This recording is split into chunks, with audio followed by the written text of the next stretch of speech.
Well then, Mona, it's goodbye for you here. With a loud voice that could match the seabirds echoing in the harbor, my mother-in-law said, What do you mean? We are going on a luxury cruise with the four of us, right? As I said that, my mother-in-law twisted the corner of her mouth and continued with an even nastier expression. Did you think that someone like you, who is worse than a housekeeper, could come with us on this cruise? How shameless of you! You're just a payment clerk. A useless daughter-in-law doesn't need entertainment, and you can't spend a vacation at the same level as us. You're so stupid for not even understanding that. I didn't say anything to her terrible arguments. In an everyday life where I was always being bullied without anyone on my side, I had already given up hope. My mother-in-law laughed rudely and got on the ship in a vacation mood. Beside her, my father-in-law and husband didn't say anything.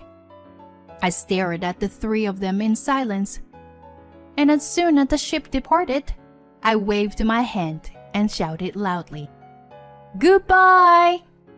I wish you good luck!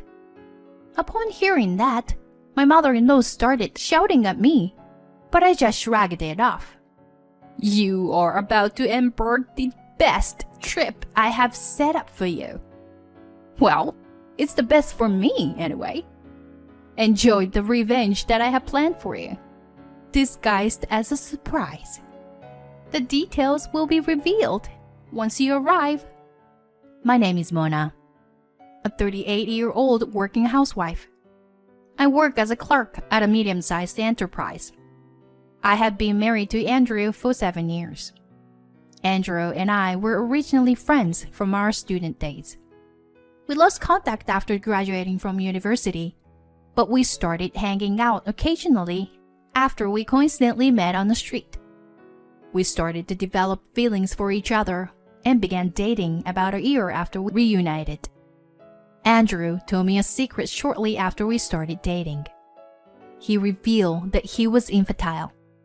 He said with a gloomy expression, If I'm with you, we won't be able to have children. However, I wasn't bothered by it. I never really wanted to have children myself. And I thought that if we didn't have children, we could still find our own happiness. So now, after 7 years of marriage without children, we are living a peaceful married life as a couple. At the same time, however, we are constantly troubled by our relationship with my parents-in-law. Our house is located right across my parents-in-law's house, and since Andrew also works for the company that his parents run, we often interact with them.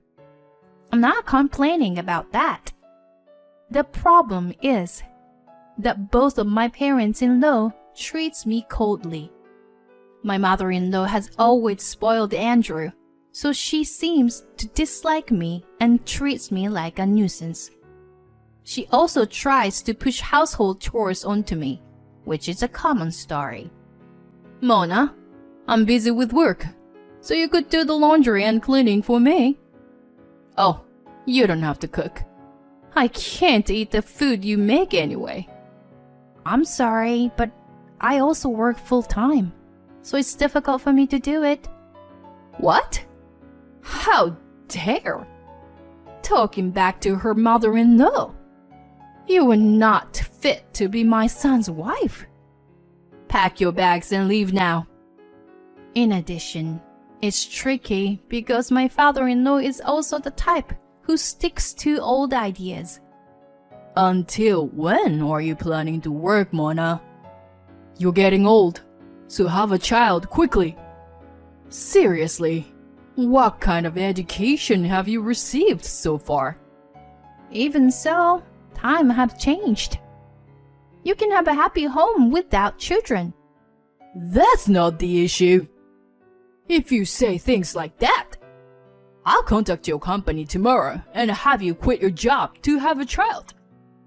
My in-laws are stuck in old days, which makes it difficult. I try to respond politely, but they give me twice as much in return, so I just ignore them. Andrew acts like he doesn't know anything about their behavior. He is mild-mannered and doesn't like conflict, but that's not always a good thing. He thinks that if he supports me, he doesn't know what his parents will say. So, he pretends not to see it, and sometimes even agree with his parents. I hate to say it, but most of the reason we don't have children is because of my husband's infertility. Andrew asked me not to tell his parents, so I didn't. Yet, I'm sad that he doesn't defend me when they criticize me. Despite all this, I still love Andrew. He's a good husband who makes dinner for me when I come home late and makes time for us to go out on weekends. We both love traveling and have visited many places in our 7 years of marriage. One day, my husband handed me a brochure. "Mona, don't you want to travel in a luxury cruise ship?" I have never been on one before, although I have been on a ferry. That sounds like a lot of fun. But we can't come up with that kind of money right away. Well, let's plan to go in 2 years then. Let's save up and work together. Until the summer of 2 years from now. Well, he's right. We should be able to save enough money in 2 years. Okay. Let's do that. In 2 years. From then on, my husband and I focused on saving money. We tried not to buy anything we didn't need and did everything we could to save money. And then, when it was 6 months until the trip, my mother-in-law suddenly visited our home as usual. Hey, I heard that we are going on a luxury cruise ship, right? Have you already made reservations? If you don't hurry, you won't be able to make a reservation, will you? While I was surprised by my mother-in-law's sudden words, I asked her what I was wondering. How do you know? We're going on a trip. Then Andrew, who was sitting in front of me, scratching the back of his head, said, "Oh, I told Mom. We are going to be away for more than 10 days, so it's natural, right?" Yeah, I understand that, but if they find out before we make a reservation, they might say they want to go. They want to come with us. And I wanted to keep it a secret from my in-laws. My inner voice was in vain, and my mother-in-law continued speaking. Work is a little busy at the moment, but it's okay to have fun once in a while, right? I couldn't believe it, but my mother-in-law grinned and I asked, are you planning on coming with us too? When I asked, my mother-in-law gave me a sharp look. What? Of course we're going. My husband will come too. It was an unbelievably audacious statement. I wanted to go on a trip with my husband alone, not with my in-laws. I stared at Andrew, desperate for him to refuse. I wonder how long it's been since we had a family trip. Helpless, I could only sigh as he casually began to speak. From then on, my in-laws frequently visited and made requests about the trip. I thought about asking Andrew, the one who came up with the idea, to make the reservations, but he avoided me by saying he was busy with work. About a month before the trip, a certain incident occurred. Andrew went out for a business dinner and didn't come back even after midnight. I became worried, and I took the car keys to go to the restaurant where the dinner was being held to pick him up. Just then, the front door opened forcefully. I'm home. I'm tired. I'm going to bed. Andrew took off his jacket and went straight to the bedroom. I was worried and had stayed up until late at night. but he was acting as if nothing had happened. Feeling lonely, I picked up his jacket and something fell out of the pocket. I hurriedly picked it up, and it looked like a small gift box. A message card was stuck between the ribbon. Without thinking, I looked at the card, and there were unbelievable words written on it. "Thank you always, Andrew. I love you." My blood ran cold. Various questions circled around in my head. Who was he meeting with just now? Who gave him this gift? What does this message mean? As I continued to think about it, I couldn't sleep and spent the night in the living room. The next day, my husband woke up carelessly with a big yawn. I presented the gift box and message card to him. "What is this? Where were you yesterday? It wasn't a business meeting, was it?" Andrew immediately opened his eyes and looked surprised. "No, it's not that. It's just that, as thanks for helping her with work." "I see. That's quite a passionate thank you, saying I love you." When I said this, Andrew started stammering and repeating words. "No, that's not it.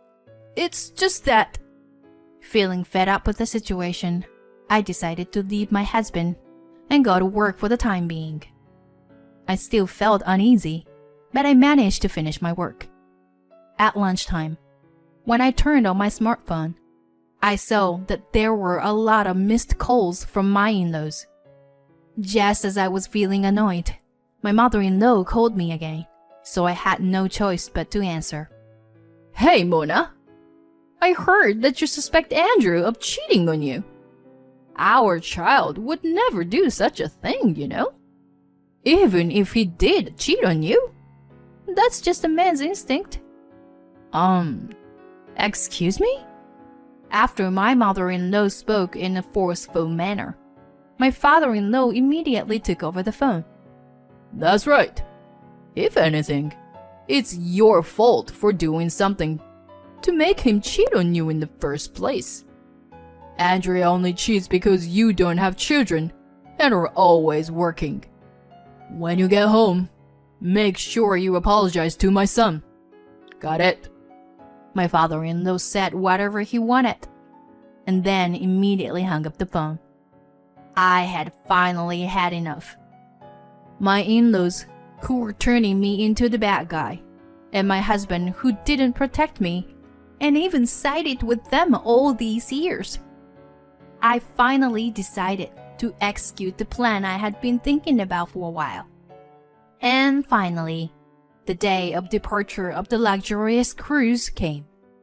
My in-laws and Andrew got in the cart with smiles on their faces. I was going to drive to the port and board the ship from there.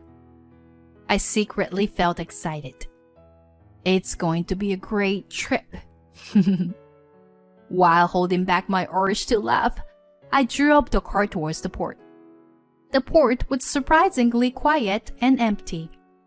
I unloaded everyone's luggage and headed towards the pier. I smell the sea. Andrew is acting carefree and childish.